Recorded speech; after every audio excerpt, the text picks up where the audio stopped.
سلام. بیا یه چیز بهت یاد بدم که خیلی خوبه. اول وارد ستینگ شو، بعد بیا روی قسمت تاچ ضربه بزن. خب بعد بیا پایین روی یکم من بیام بالا، پیک بلوک چیز کن، روشنش کن. خب بعد واسه من که خاموش شد، حالا من میرم روشن میکنم تا بگم چی میشه. خب من روشنش کردم. الان برای من کنار گوشه صفحه یه دونه چیز اضافه شده که میتونی بلاک ها رو باش برداری. لایک و سابسکرایب یادتون نره. تا من اینا رو میذارم شما همین کارا رو انجام بدید.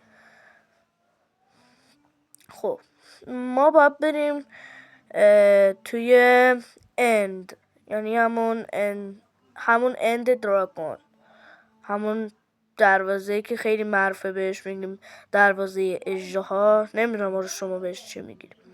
بعد من اینو که باز میکنم خیلی آسونه اصلا این طرفن که من میخوام بهتون بگم خیلی آسونه.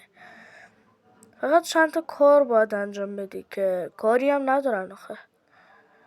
فقط توی موبایل این جواب میده یا توی کامپیوتر جواب نمیده. نمیدونم حالا توی کامپیوتر جواب بده یا نه. من حالا میرم پیش اژدها.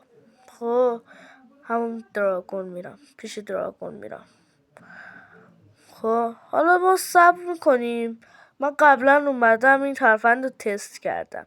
حالا صبر میکنیم تا اژدها بیاد. اون رو چیز میکنیم، میزنیم روش، همون علامت رو روی اژدها نگه میداریم و میزنیم روش. و حالا میبینیم که تخم اژدها به دستمون اومده و اینجا ما 2 تا اژدها داریم. نگاه کنید توی دنیای واقعی هم جواب میده. من هیچ مادی نریختم، راست میگم، واقعا هیچ مادی نریختم. اصلا بلد نیستم ماد باز کنم. توی دنیای خودتونم میتونید انجامش بدید ولی چون سیستم گوشی من قوی نیستش من نمیتونم چیز کنم، ولی گوشیم هنگ میکنه. خب دیدی که این واقعی بودش. حالا اگرم میگید دروغه برید تست کنید، بعد بیایید توی کامنت ها بگید. خدافظ.